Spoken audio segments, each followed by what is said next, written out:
સુરત શહેર પોલીસની અનોખી પહેલ રસ્તા પર પસાર થતા વાહનો પર સેફટી ગાર્ડ લગાવી જનજાગૃતિ ફેલાવી રહી છે। આગામી દિવસોમાં ઉત્તરાયણ પર્વને આડે હવે ગણતરીના દિવસો બાકી રહ્યો છે, ત્યારે સુરત પોલીસ એક્શન મોડમાં જોવા મળી રહી છે। પતંગની ઘાતક દોરીને કારણે દર વર્ષે વાહનચાલકોના ગળા કપાવવાની અને અકસ્માતની અનેક ઘટનાઓ બનતી હોય છે। આ જીવલેણ અકસ્માતો રોકવા માટે સુરત પોલીસ દ્વારા વાહનચાલકોની સુરક્ષા માટે ખાસ ઝુંબેશ હાથ ધરવામાં આવી છે।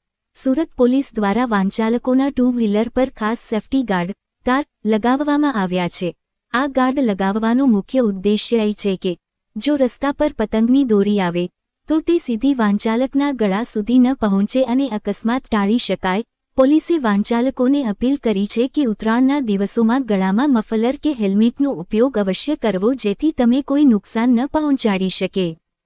माननीय पुलिस कमिश्नर सर और जोन 7 सेफाली बारवाल साहेबना मार्गदर्शन हेठळ जिंदगी जीवदया अभियान और पाल पुलिस स्टेशनना संयुक्त उपक्रमे अत्यारे अहींथी जे टू व्हीलर चालको पसार थई रह्या छे एमना पर अमे आ रीते तार बांधीने ए लोकोने समजावी रह्या छीए के कई रीते तमे तमारी जिंदगी बचावी शको छो। अने सुरतवासीओने पण अमे एक अपील करीए छीए के तमारे टू व्हीलर पर आवी तार लगावो, जेथी करीने तमारी जिंदगी बची शके।